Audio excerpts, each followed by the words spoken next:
Hector, Hector, Hector.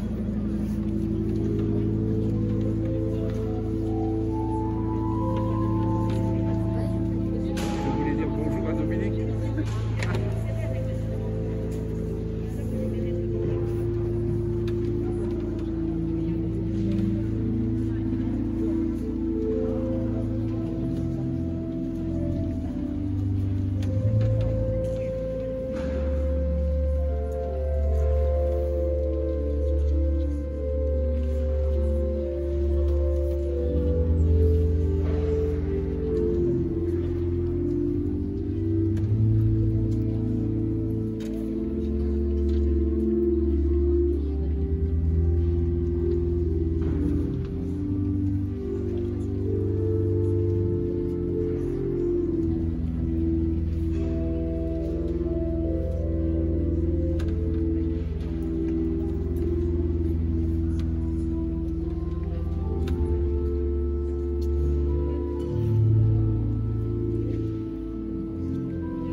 Bonjour et bienvenue à tous pour ce jour de fête, culte du dimanche des Rameaux.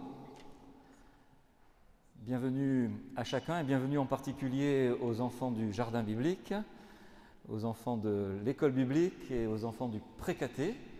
C'est avec eux que nous allons vivre ce temps de culte. Bienvenue aussi à ceux qui sont un peu plus âgés. C'est tous ensemble que le Seigneur nous accueille, que le Seigneur nous reçoit, que le Seigneur est présent parmi nous, qu'il nous donne sa paix, sa joie, le fait que sa présence nous fait du bien dans nos vies.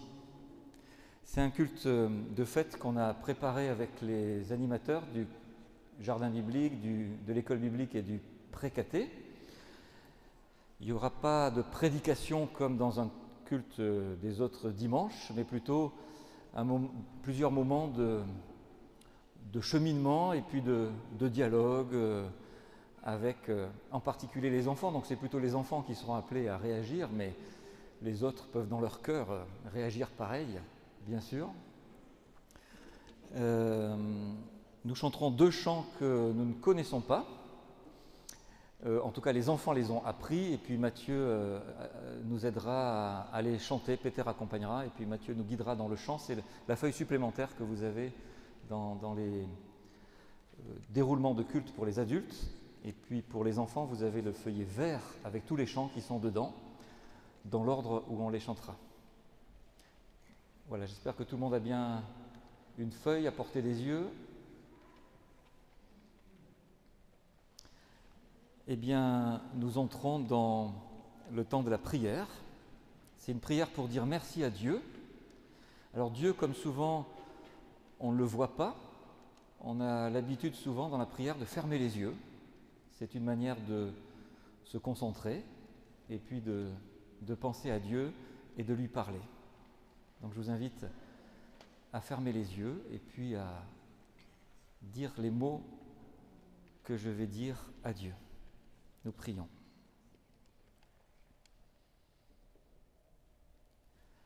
Seigneur, voici nos mains levées vers toi dans la louange et dans la joie. Nos mains chantent l'amitié et le bonheur de partager. Seigneur, voici nos routes et nos pas, nos vies qui s'avancent vers toi et cet amour qui nous fait aller vers ceux que la vie a blessés. Seigneur, voici nos paroles et nos voix, nos cris de douleur et de joie. Voici la musique des mots comme le chant d'un clair ruisseau. Voici notre regard, Seigneur. C'est la fenêtre de nos cœurs. Garde nos yeux toujours ouverts à ta beauté, à ta lumière. Seigneur, voici nos cœurs faits pour aimer, pour chercher, vouloir et penser. Nos cœurs ne sont rassasiés que lorsqu'ils t'ont enfin trouvé. Seigneur, merci de nous donner d'entendre et d'aimer la parole que tu nous dis. Tu nous parles comme un ami. Amen. Et on va chanter le premier cantique qui est sur les feuilles, qui s'appelle « Je louerai l'Éternel ». On va se lever pour chanter et on restera debout après.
Gestuelle pour les enfants. J'élève les mains vers toi, Seigneur. C'est pour te dire bonjour, bonjour, bonjour, Seigneur, bonjour. Merci pour ton amour. Bonjour, Seigneur. Reste avec moi tout au long de ce jour. Je frappe des mains pour toi, Seigneur. C'est pour te dire bravo, bravo, bravo, Seigneur, bravo pour tout ce que tu fais. Bravo, Seigneur. Je t'applaudis pour te dire que ça me plaît. Je donne la main, je fais coucou. Je fais coucou. C'est pour te dire, Seigneur, voici tous mes copains. Nous voulons nous aimer. Voici, Seigneur, tous mes voisins. Nous voulons vivre en paix. J'ouvre les deux mains devant toi, Seigneur. C'est pour te dire merci. Merci, merci Seigneur, merci pour ce jour et pour ce culte. Merci Seigneur pour tout ce que tu me donnes. Nous allons chanter le chant qui se trouve, le numéro 2 sur la feuille des enfants, et celui qui, pour les adultes, est dans le feuillet avec la mélodie qui s'appelle « À la louange de ta gloire ». Et Mathieu va nous aider à le chanter.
Alors j'ai des questions à poser à tout le monde, mais surtout à vous les enfants, tous ceux qui veulent répondre, vous pouvez.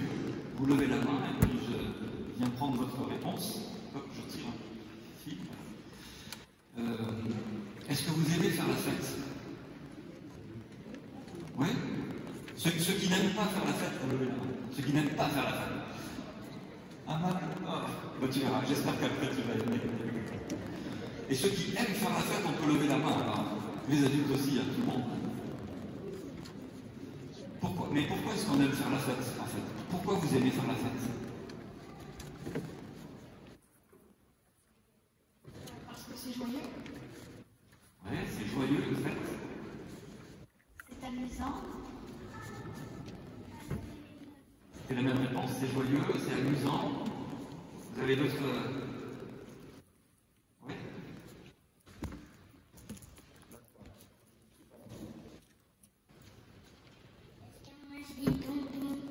Parce qu'on mange des bonbons, oui, pour faire la fête. C'est joyeux, c'est heureux, on mange des bonbons. On se réunit, il y a d'autres personnes. Ah, c'est aussi ce que tu voulais dire. Ouais, il y a plein de choses qui sont bien pour faire la fête. Et vous savez, quand est-ce qu'on fait la fête? Quand est-ce que vous aimez faire la fête? À quelle occasion? Pour le mariage. Pour un mariage, par exemple, ouais. On se réunit, on mange des bonbons et plein d'autres choses. Alors je vais te demander à toi en premier. Pour les anniversaires, pour Noël, pour célébrer quelque chose. Ouais, plein d'occasions.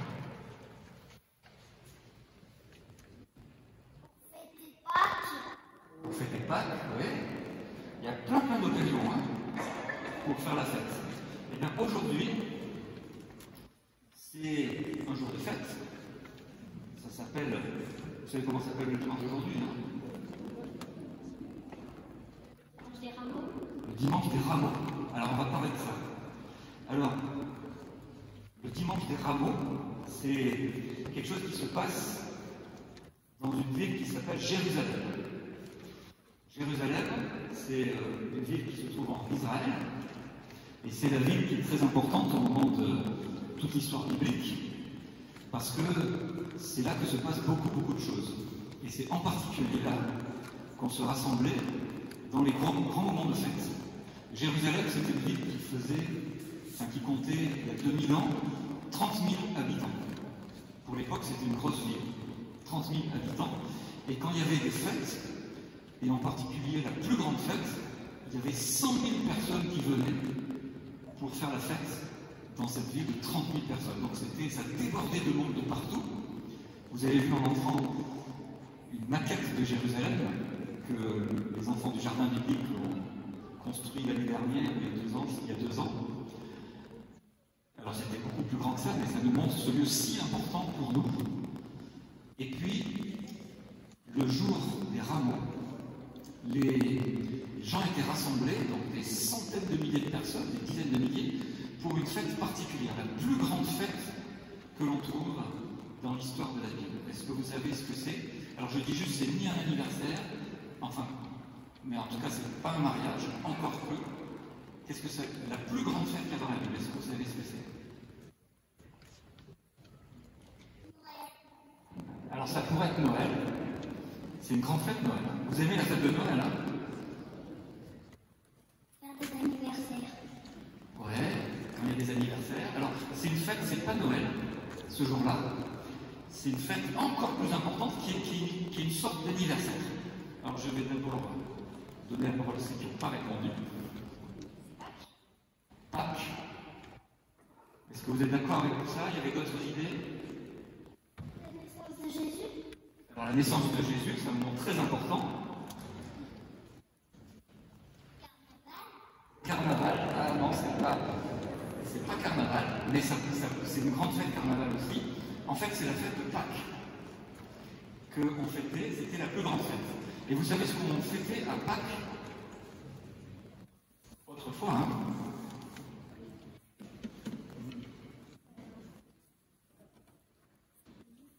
On fêtait la sortie d'Égypte des Hébreux. C'est ça, la sortie d'Égypte des Hébreux. Ça vous dit quelque chose, ça?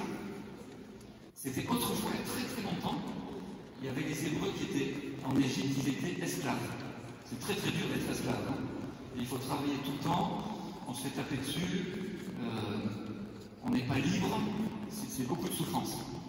Et puis un jour, il y a Dieu qui a dit, il faut que les Hébreux arrêtent de souffrir comme ça, je vais les libérer. Et il a envoyé quelqu'un qui s'appelait Moïse. Moïse, au nom de Dieu, est allé pour libérer son peuple. Ils sont sortis d'Égypte. C'était un peu compliqué tout ça, mais ils sont devenus libres. Et chaque année, la fête de la Pâque, c'est une fête qui se souvient de ce moment où les Hébreux sont devenus libres. Alors c'est la plus grande fête parce que c'est le jour où ils ont été libérer. Et chaque année, les gens venaient à Jérusalem pour se retrouver et pour faire la fête avec. Et ils faisaient quelque chose en particulier pendant cette fête. Ils agitaient des branches d'arbres. Il y a plusieurs d'entre vous qui ont apporté des branches, on peut les agiter, juste pour les montrer comme ça. On appelle ça des rameaux. Des rameaux, ça veut dire un bout d'un arbre qu'on a pris et puis qu'on agite. Et ils faisaient ça pour se rappeler que quand ils sont sortis d'Égypte, ils ont beaucoup voyagé dans le désert. Et dans le désert, ils n'étaient pas installés dans des maisons. Ils étaient dans des tentes ou dans des cabanes. Et sans arrêt, ils se déplaçaient. Et alors les branches, ça exprimait cette précarité, cette difficulté d'habiter, mais se déplacer tout le temps. Et puis, les branches d'arbres, au printemps, c'est aussi quelque chose de très important, parce que ça commence à bourgeonner, à faire des fleurs, c'est la vie qui reprend. Donc c'était une grande fête, à ce moment-là. Et pendant cette fête, ils chantaient un psaume. Alors les psaumes, ce sont des prières qu'il y a dans la Bible, et que nous souvent on les lit, mais c'était chanté. Et il y avait un psaume particulier qu'ils chantaient à l'époque, au moment de cette fête, c'était le psaume 118. Alors on va le chanter, pour faire la fête, pour se rappeler de ce jour où Dieu nous a libérés de l'esclavage en Égypte. C'est le numéro 3 sur la feuille des enfants, numéro 118, bien sûr, sur la feuille des adultes. Je vous invite à vous lever.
Alors c'est la fête à Jérusalem.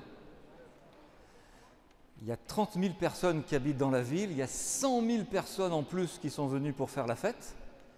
Et il y a une personne très importante qui va arriver à Jérusalem, c'est Jésus. Jésus, jusque-là, il a beaucoup voyagé dans le nord d'Israël, dans la Galilée, et puis en Judée. Il passait de village en village. Vous savez ce qu'il faisait dans tous ces endroits? Qu'est-ce qui était important dans ce que Jésus vivait, disait? Tu veux dire quelque chose?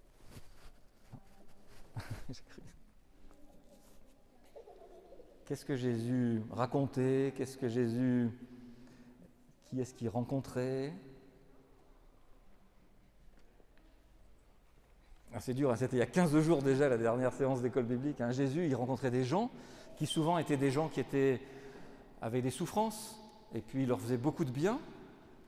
Il leur racontait des histoires pour parler de Dieu qui vient vers nous, pour Dieu qui nous donne sa présence et sa paix.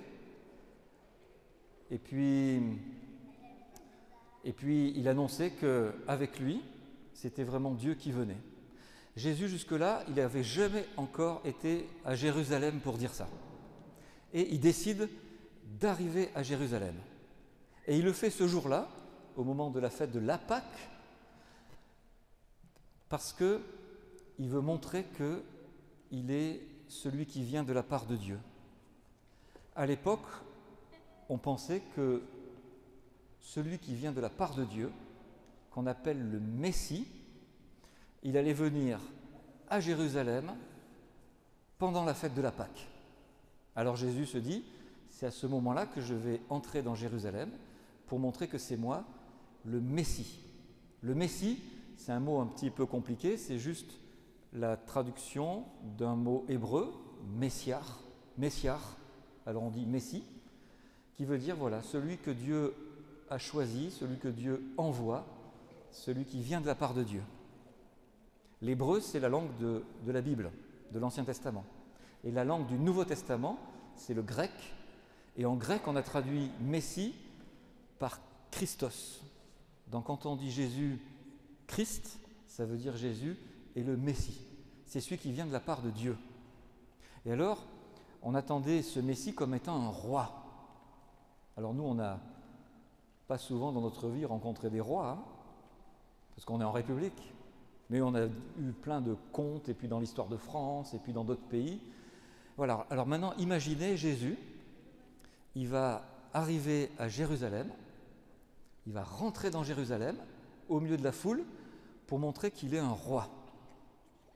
Alors, à votre avis, pour montrer qu'on est un roi, comment on peut entrer dans une ville? Pour que les gens se disent « Ah, c'est lui le roi ».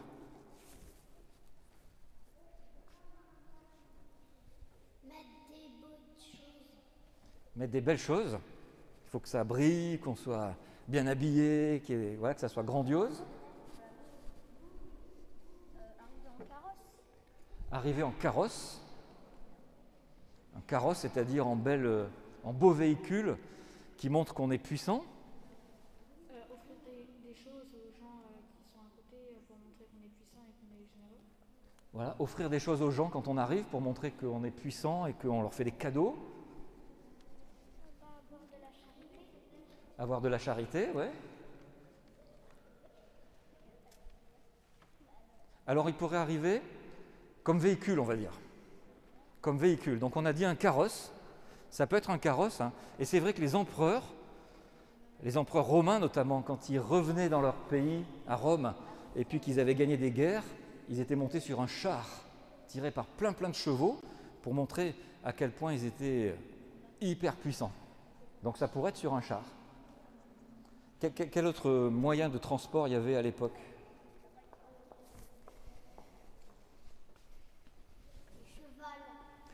Des chevals, oui, des chevaux. Il pourrait être sur des chevaux parce que si on vient comme un roi, et souvent on se dit un roi c'est quelqu'un qui fait la guerre, qui gagne des batailles et tout ça, et donc c'est le cheval qui est la monture sur laquelle on montre qu'on est un guerrier. Donc ça pourrait être sur un cheval, en effet. Un chameau, tu as raison, ça pourrait être sur un chameau, parce que les chameaux, ça servait beaucoup à l'époque pour transporter les marchandises. Donc ça pourrait être un roi très puissant, parce qu'il a plein d'argent, un marchand très très célèbre, et donc avec des chameaux qui montrent qu'il est riche et puissant. On va prendre encore une ou deux idées, on ne va pas faire le catalogue de tous les moyens de transport. Un âne. Un âne. Pourquoi un âne? pourquoi pas, hein. Un âne, c'est pas terrible comme monture pour entrer comme un roi, hein. Non?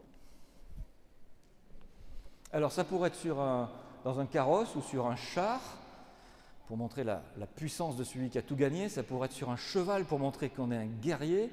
Ça pourrait être avec un chameau pour montrer qu'on est riche. Ça pourrait être avec un âne, on ne sait pas trop pourquoi encore. Un poney, ouais, un poney, c'est comme un cheval, quoi, mais un peu plus petit, amable, et puis après... Un chamois? Ah oui, ça aurait été très original, ça, un chamois, c'est vrai. C'est vrai. Je ne sais pas si quelqu'un est déjà monté sur un chamois, en fait, ça aurait pu être pour ouvrir une nouvelle, voilà. En fait, il va arriver, il aurait pu venir à pied aussi, hein, en fait, hein, il aurait pu venir à pied. Il va arriver avec une monture que vous avez citée. On va demander aux enfants du jardin biblique d'aller au fond du temple pour aller chercher la monture sur laquelle Jésus est arrivé.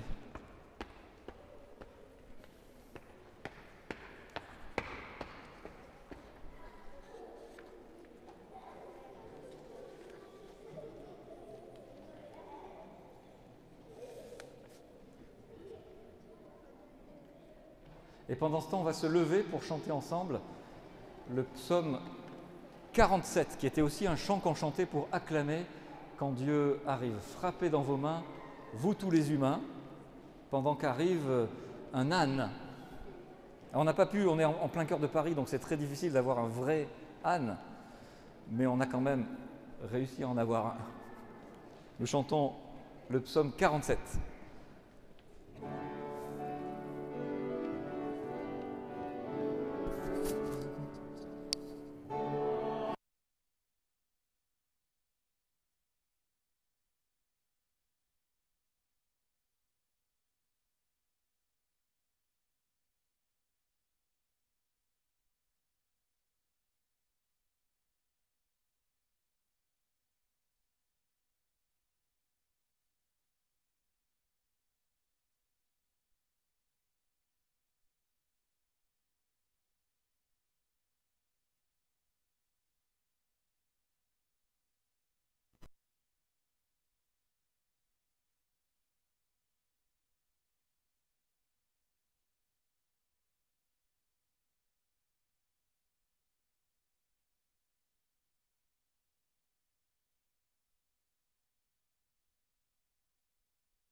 Reste là. Alors voici, donc c'est ni un carrosse, ni un char, ni un cheval, ni un poney, ni un chamois, c'est un âne. Mais alors, voilà, vas-y, c'est un âne. Mais alors, donc Jésus vient comme un roi, hein? Et puis il arrive assis sur un âne. Pourquoi, à votre avis, il vient assis sur un âne et pas sur un cheval, sur un chameau, dans un carrosse, tout ça, quoi?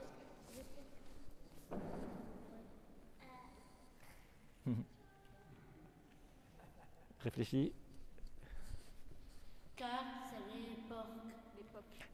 c'est l'époque. Oui, à l'époque, on voyage beaucoup avec des ânes. À l'époque, c'est vrai. Rien. Tu vois? C'est mon très beau. pour se montrer beau. Moi j'aime beaucoup les ânes, hein. Vous avez déjà vu des ânes, c'est vachement sympa comme animal. Alors d'autres idées, pourquoi un âne? Pour montrer qu'il est humble. Pour montrer qu'il est humble. C'est vrai que si on pense à un cheval ou à un chameau, c'est des animaux un peu grands et puis un peu impressionnants parfois, hein. L'âne, c'est beaucoup plus humble, c'est beaucoup plus petit. Pour montrer qu'il n'y a pas besoin d'être riche pour être élu. Ouais, c'est très important ce que tu dis, il n'y a pas besoin d'être riche pour montrer qu'on vient de la part de Dieu. L'âne, c'est une monture tout à fait quotidienne. Ça sert pour aller au champ, pour transporter 2-3 sacs. C'est une monture tout à fait banale, on pourrait dire. Donc Jésus n'a pas besoin d'impressionner par la monture qu'il prend. Pour prouver son humilité. Pour prouver son humilité, du coup, hein, qu'il est au même niveau que nous, en fait. Hein. Il vient pour nous rejoindre, nous. C'est parce qu'il était berger. Ah, parce qu'il était berger. Alors, il n'était pas berger, Jésus, il était charpentier, c'est-à-dire, il fabriquait de la menuiserie, quoi. Hein. Enfin, des charpentes. Mais il y avait beaucoup de bergers à l'époque, c'est vrai. Hein. Et l'âne, c'est un animal qu'on trouve beaucoup dans la campagne. D'autres... Alors, en fait, il a choisi un âne pour toutes les raisons que vous venez de dire, hein, mais aussi, alors parce que c'était donc une manière humble, encore une idée? Parce que Jésus est humble. Parce que Jésus est humble, ouais. Donc ça montrait que Jésus, il vient vers nous de manière humble. Humble, ça veut dire comme nous, en fait, hein. Tout simplement, quoi. Et en plus, l'âne, c'était une monture dont avait parlé un prophète. Un prophète, c'est quelqu'un qui parle de la part de Dieu. Ce n'est pas quelqu'un qui annonce l'avenir, un prophète. Hein. Un prophète, c'est quelqu'un qui parle de la part de Dieu. Et il y avait un prophète 500 ans avant qui s'appelait Zacharie. Zacharie, c'est un joli nom, ça veut dire Dieu est sauveur. Je ne sais pas si des gens parmi nous s'appellent Zacharie ou si vous connaissez des Zacharie, ça veut dire Dieu est sauveur. Et Zacharie, qui 5 siècles avant Jésus parlait de la part de Dieu, il avait dit un jour viendra le Messie, le roi, de la part de Dieu. Et ce jour-là, pour montrer qu'il n'est pas un roi qui fait la guerre, mais un roi de paix, il viendra monter sur un âne, assis sur un âne, parce que l'âne, vous voyez un fameux spécimen d'âne devant nous, un âne c'est humble, c'est modeste, c'est pas avec un âne qu'on part faire la guerre, c'est pas monter sur un âne qu'on arrive pour dire qu'est-ce que je suis le plus puissant du monde, écartez-vous et je vais vous écraser. C'est pas un animal de guerre, c'est un animal de paix. Et donc on attendait le Messie. Et parfois, on attendait un Messie qui vient faire la guerre et qui vient gagner sur tout le monde. Et Jésus, il dit, voilà, moi je viens comme le Messie, mais je viens humblement, tout simplement, comme un roi, mais un roi de paix. Et c'est pour ça que la foule fait la fête aussi. Parce que c'est plus agréable d'avoir quelqu'un qui vient pour faire la paix qu'un tout-puissant qui vient pour nous écraser, même s'il donne des cadeaux, tout ça, quoi. Alors, on va chanter un autre chant encore qui raconte ce qui s'est passé ce jour-là. Alors c'est Jésus qu'on accueille, c'est pas l'âne. Alors du coup, l'âne qui a servi à apporter Jésus, on va le remercier. Et puis l'âne va pouvoir regagner son étable. Et puis nous, on va chanter donc le chant suivant qui s'appelle « Jésus, ton peuple vient à toi ». Je vous invite à vous lever.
cette histoire de Jésus qui est entré assis sur un âne dans la ville de Jérusalem.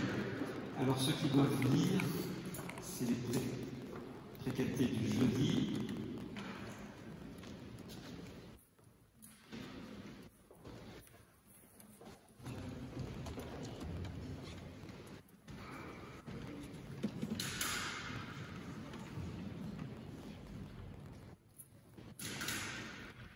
Alors c'est dans l'évangile de Marc qu'on va écouter l'histoire aujourd'hui de Jésus qui rentre en Jérusalem. C'est Marc au chapitre 11, versets 1 à 10. Quand ils approchèrent de Jérusalem, près des villages de Bethphagée et de Béthanie, ils arrivèrent au mont des Oliviers. Jésus envoya en avant 2 de ses disciples. « Allez au village qui est là devant vous, leur dit-il. Dès que vous y serez arrivés, vous trouverez un petit âne attaché sur lequel personne ne s'est encore assis. Détachez-le et amenez-le-moi. Et si quelqu'un vous demande « Pourquoi faites-vous cela ?» dites-lui « Le Seigneur en a besoin, mais il le renverra ici sans tarder. » Ils portèrent donc et trouvèrent un âne dehors, dans la rue, attaché à la porte d'une maison. Ils le détachèrent. Quelques-uns de ceux qui se trouvaient là leur demandèrent « Que faites-vous? Pourquoi détachez-vous cet âne ?» Ils leur répondirent ce que Jésus avait dit, et on les laissa aller. Ils amenèrent l'ânon à Jésus, ils posèrent leur manteau sur l'animal, et Jésus s'assit dessus. Beaucoup de gens étendirent leurs manteaux sur le chemin, et d'autres y mirent des branches vertes qu'ils avaient coupées dans la campagne. Ceux qui marchaient devant Jésus et ceux qui le suivaient criaient « Gloire à Dieu! Que Dieu bénisse celui qui vient au nom du Seigneur! Que Dieu bénisse le royaume qui vient, le royaume de David notre Père! Gloire à Dieu dans les cieux! » Merci. Voilà, c'est ce récit. Donc, comme on disait tout à l'heure, c'est pendant la fête de la Pâque. Il y a plein de gens, il y a la foule. Et Jésus qui arrive monté sur cet âne. Et puis, les gens qui mettent des manteaux par terre, vous savez, c'est pour faire l'honneur, comme des fois on déroule un tapis rouge pour honorer quelqu'un. Et puis, ils agitent les branches, ils mettent les branches par terre pour honorer celui qui vient. Ils agitent les branches comme ça, ouais. Et voilà le récit qui nous est donné. Alors, je voudrais juste vous poser une question. Dans le récit, donc l'âne, il appartient à quelqu'un. Hein. Vous avez entendu, au début, on va chercher l'âne dans un village, et puis on se dit peut-être que celui à qui appartient l'âne, il va dire « Mais oh, doucement, il est à moi cet âne, quoi. Vous n'allez pas le prendre. » Alors si on vous dit ça, vous direz, vous avez entendu la raison que Jésus a dit?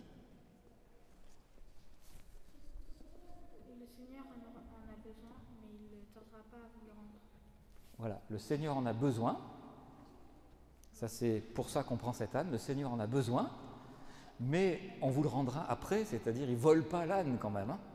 Il l'emprunte. L'âne va rester dans sa vie quotidienne, mais le Seigneur en a besoin. Alors voilà, maintenant la question que j'ai à vous poser, c'est qu'aujourd'hui, pour nous, Jésus est quelqu'un de très important. C'est quelqu'un qui nous dit que Dieu nous aime. C'est quelqu'un dont on pense que c'est un roi qui vient pour faire la paix. Il y a 2000 ans, il a eu besoin d'un âne pour montrer ça. Aujourd'hui, le Seigneur en a besoin. De quoi le Seigneur aurait besoin pour montrer aujourd'hui qu'il est un Dieu qui veut la paix? De quoi il aurait besoin? C'est une question un peu plus compliquée que les questions d'avant. Hein. Chacun peut réfléchir, hein, les adultes peuvent se dire aussi de quoi le Seigneur aurait besoin aujourd'hui pour que le monde sache que Dieu est un Dieu qui veut la paix entre les êtres humains. Pas un roi de guerre, pas un roi qui écrase tout le monde, pas un roi qui chasse ses ennemis, un roi qui vient faire la paix. De quoi le Seigneur aurait besoin? D'un âne? Alors d'un âne, ouais. Mais alors, d'un âne, mais alors aujourd'hui, ça serait quoi l'âne?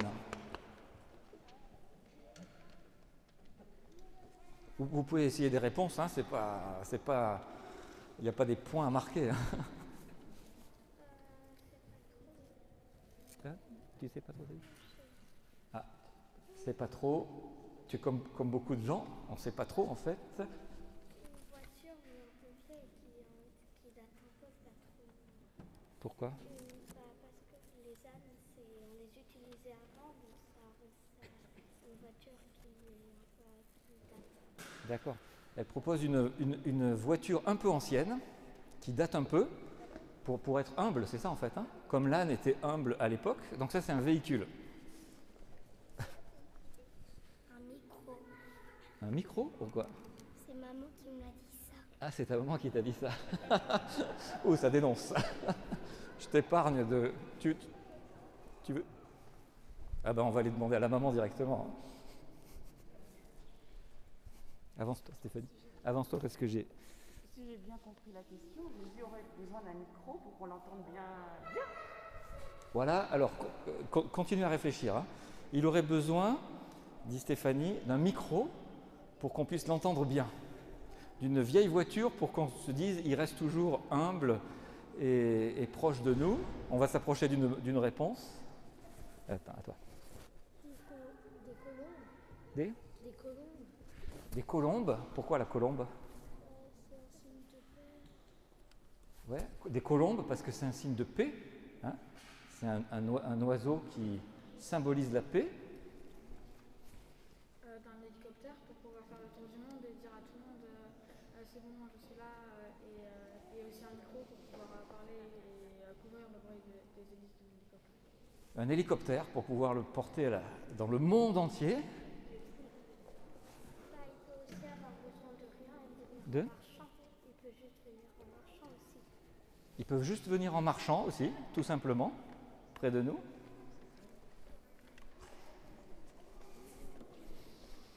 D'un compte Instagram? D'un compte Instagram, pourquoi? Pour communiquer la parole à tout le monde aujourd'hui. Pour communiquer la parole à tout le monde. Je ne peux pas aller plus loin. Jésus formait ses disciples. Jésus forme ses disciples, donc il aurait besoin de disciples, alors c'est ça? D'un vélo pour ne pas polluer. D'un vélo pour ne pas polluer. Alors voilà, je vais reprendre un tout petit peu tout ça. Il y aurait plein d'idées en fait, hein, si on commence à avoir plein d'idées. Il aurait besoin donc, j'espère ne rien oublier, je ne me rappelle plus le premier truc qu'on a dit, pardon. Une vieille voiture pour être un véhicule qui... Vieille voiture, ça veut dire qui est costaud en fait. Une vieille voiture qui roule encore, c'est qu'elle a déjà fait des kilomètres, elle a de l'expérience, tout ça. Il aurait besoin, on a dit, d'un micro pour qu'on puisse entendre sa bonne parole partout. Il aurait besoin d'un hélicoptère pour que ça puisse se répandre dans le monde entier. Il aurait besoin d'un compte Instagram pour communiquer auprès de tous ceux qui ont des moyens modernes de communication. Il aurait besoin de disciples à former pour porter cette bonne nouvelle. Je ne sais pas si j'ai oublié quelque chose. Un vélo pour montrer qu'on peut faire la paix, que la paix, ce n'est pas juste l'absence de guerre, c'est aussi penser à toute la création, à tout ce qui est maltraité, pollué. Jésus aurait besoin de tout ça. Le Seigneur en a besoin. L'âne, aujourd'hui, ça peut être tout ça à la fois. Alors, il y en a encore deux, je vous donne la parole, puis après je la reprends, parce qu'il y en a qui impatientent de donner des idées. Un mouton. Un mouton? Bah oui, parce que comme ça, il peut manger sa barbe à papa. Alors, un mouton, c'est un animal simple de tous les jours. Allez, encore deux, puis après, je vous pose plus de questions après. On peut aussi une monture, parce qu'on se déplace encore parfois avec des montures. Voilà, donc une monture, c'est-à-dire quelqu'un qui le porte en fait, hein, qui le transporte. Un groupe WhatsApp avec ses disciples. Un groupe WhatsApp avec ses disciples. Ouais. Pareil pour pouvoir mieux échanger. Vous savez qu'on a un groupe Facebook de la paroisse. Hein. Je profite pour faire une petite page de pub. Ceux qui ne sont pas encore peuvent s'y mettre dessus.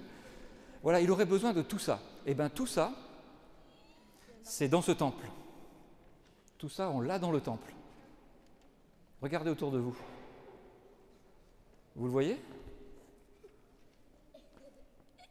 Vous avez vu ceux qui sont à côté de vous?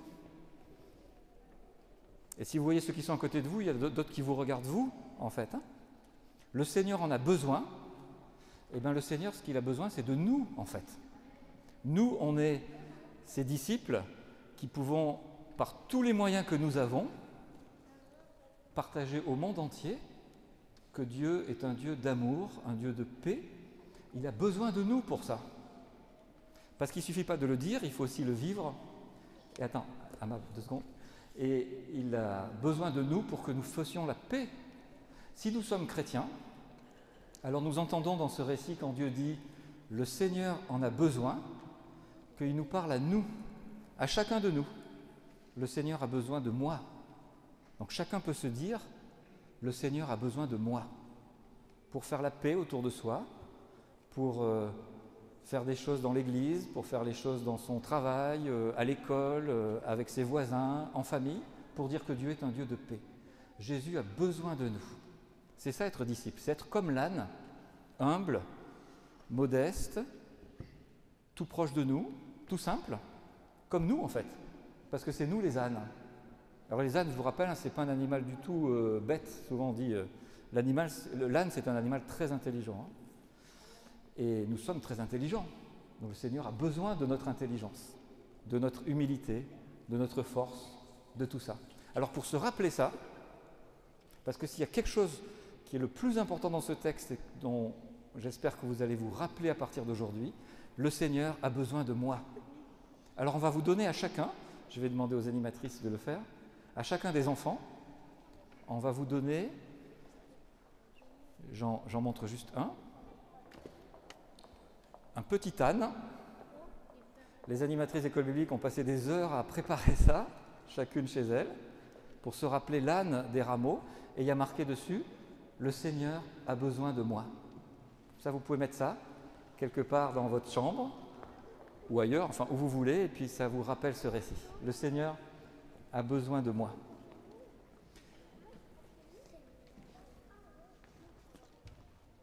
Et j'invite les précatés du dimanche à ceux qui vont lire le premier texte. Ah, pardon.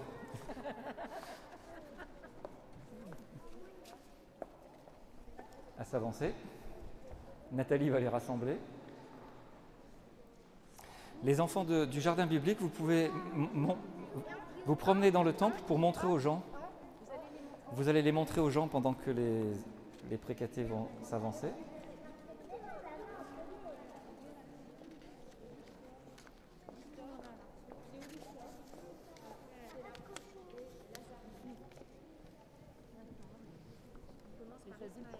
Chercher un souvenir.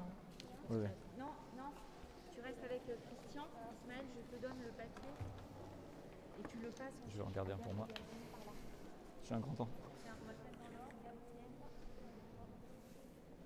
Alors regardez, admirez bien tous ces ânes.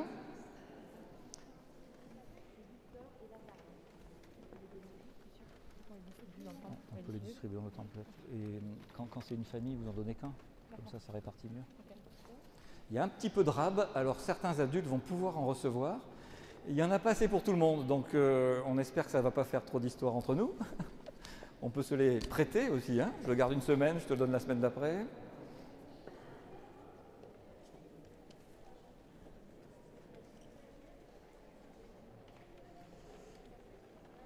Voilà, on va attendre que les enfants reviennent s'asseoir.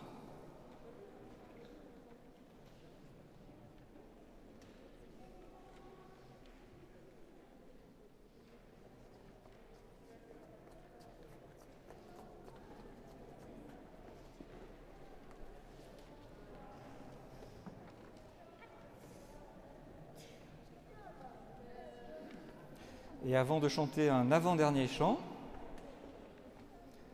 on va se rasseoir, faire silence, et on va écouter les pré-catéchumènes qui vont nous dire un texte comme s'ils étaient l'âne. C'est l'âne qui nous parle. C'est nous-mêmes qui parlons au fond de nous-mêmes. Écoutez bien. Vous pouvez enlever le masque quand vous parlez et parler bien fort. Je tiens. Quelle aventure pour moi! Dieu, je t'ai porté. J'ai entendu de loin, le Seigneur en a besoin. Et voilà qu'autour de moi, tout le monde s'est agité. Les gens se sont mis à chanter, Hosanna, sauve-nous, et je t'ai porté.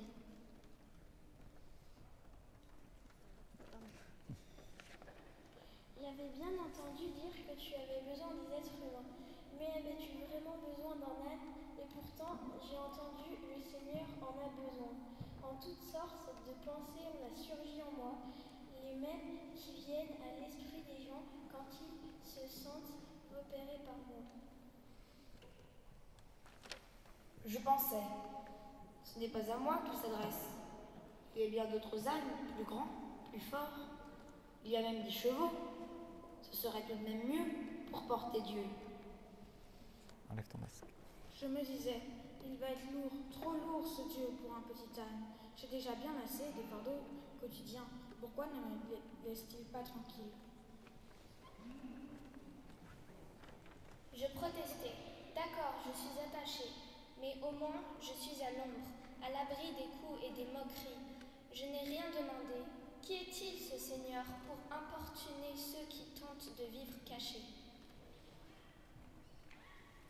Mais j'avais entendu, le Seigneur en a besoin, et j'avais compris, j'ai besoin de toi. Que faire? Je me suis laissé emmener, et toi, le Seigneur des Seigneurs, tu t'es fait léger, doux, tendre, à ce point qu'à un moment, j'ai pu croire que tu n'étais plus moi, que ce n'était plus moi qui te portais, mais toi qui me portais. Loué sois-tu, Seigneur. Amen. Merci. Voilà, loué sois-tu, Seigneur, parce que tu as besoin de nous pour qu'on te porte, et puis c'est toi qui nous portes aussi. Et ça nous change complètement. Quand on vit ça, ça donne beaucoup de bonheur, et on rentre chez soi différent de ce qu'on était avant, c'est-à-dire encore plus heureux. C'est ce qu'on va chanter. Ne rentrez pas chez vous comme avant. Je vous invite à vous lever. Vous pouvez vous asseoir. Merci.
Alors avant de terminer ce culte, quelques rapides petites informations. D'abord un grand merci. Matrice du jardin biblique, donc Fleur, et puis tous ceux qui t'aident, de l'école biblique, Dorothée, Christelle, Marie-Antoinette, Jacqueline, et puis du Précaté, Nathalie et Dominique. Merci à Mathieu pour avoir aidé à chanter ces 2 chants nouveaux. Merci à Peter qui accompagne au piano, à l'orgue, et puis à Evelyne qui jouait l'âne ce matin. Merci à toi. Vous avez donc la feuille de nouvelles. Je vous laisse la lire et l'étudier. Je vous dis juste, ou je vous rappelle que dimanche prochain, c'est le culte de Pâques. Au culte de Pâques, en général, on est nombreux. Et on est déjà nombreux ce matin. Alors on a décidé de faire 2 cultes dimanche prochain. Un à 9h30 et un à 11h. Ça sera 2 fois le même culte, donc vous n'êtes pas lésés si vous venez à l'un et pas à l'autre. Enfin, ne venez qu'à un d'ailleurs, pour laisser des places aux autres. Et on vous demande de vous inscrire au préalable sur Internet. Ceux qui n'ont pas Internet, vous pouvez téléphoner au secrétaire de la paroisse pour qu'on vous inscrive. C'est une manière de se répartir sur les 2 cultes pour essayer d'éviter d'être trop nombreux et de devoir dire on ne peut pas rentrer, quoi. C'est un peu compliqué avec les conditions sanitaires actuelles, mais ça devrait bien se passer. On a fait ça pour les veillées de Noël, ça a bien fonctionné. Donc inscrivez-vous, vous avez le lien sur la feuille de culte pour l'un ou l'autre des 2 cultes de dimanche prochain. Donc 9h30 et 11h dimanche prochain. Le reste du programme de la Semaine Sainte, vous l'avez aussi sur la feuille de culte. Je voulais aussi vous dire, mais vous l'avez peut-être lu sur la feuille d'annonce ou su avant, que nous avons eu un décès dans la paroisse lundi dernier, Antoine Hervé, que beaucoup d'entre nous connaissaient, qui était très fidèle ici. Et nous pensons en particulier à ses 2 enfants, Théa et Tim. Un culte aura lieu demain matin à 11h30 ici dans ce culte. L'offrande va être maintenant recueillie dans nos rangs, une manière de donner un peu de ce que nous avons pour pouvoir participer à la vie matérielle de l'Église. Pendant ce temps, les enfants de l'école biblique se rassemblent avec Dorothée et Christelle pour la lecture.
Un dernier partage d'informations familiales. Apprendre ce matin le décès d'Annelise Véret, la maman de Denis Véret qui est ici, Anne-Lise est une paroissienne qui a été présidente du conseil presbytéral, secrétaire du conseil avant, rue Madame. Elle est décédée cette nuit à l'hôpital. Voilà, donc on voulait partager tout de suite avec tous nos prières, l'accompagne toute la famille. Merci. Donc, dans notre prière, nous adjoignons Denis, tous les siens, toute la famille, à la famille d'Antoine Hervé dont j'ai parlé tout à l'heure. Nous nous unissons. Tiens, je te donne. Nous nous unissons dans la prière.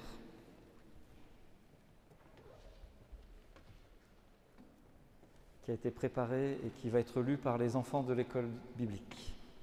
Eh bien, vous enlevez votre masque quand vous parlez, d'accord ? Nous prions. Nous prions pour ceux qui sont à l'hôpital et pour leurs familles. Nous prions pour la santé de nos grands-parents. Seigneur, nous te prions pour la fin du Covid. Seigneur, aide tous les dirigeants afin qu'ils prennent les bonnes décisions pour les populations.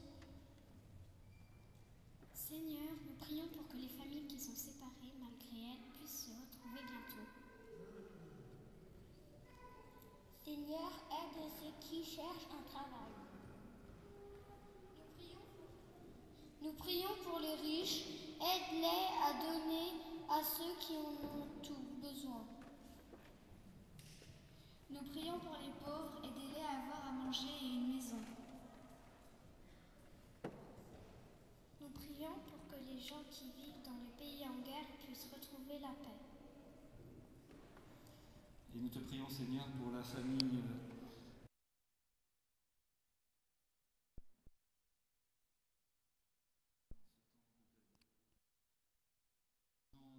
ensemble la prière que tu nous as apprise. Notre Père qui es aux cieux, que ton nom soit sanctifié, que ton règne vienne, que ta volonté soit faite sur la terre comme au ciel. Donne-nous aujourd'hui notre pain de ce jour. Pardonne-nous nos offenses, comme nous pardonnons aussi à ceux qui nous ont offensés. Et ne nous laisse pas entrer en tentation, mais délivre-nous du mal, car c'est à toi qu'appartiennent le règne, la puissance et la gloire pour les siècles des siècles. Amen. Et juste avant de recevoir la bénédiction, quelques dernières paroles que vont nous lire les précatéchumènes.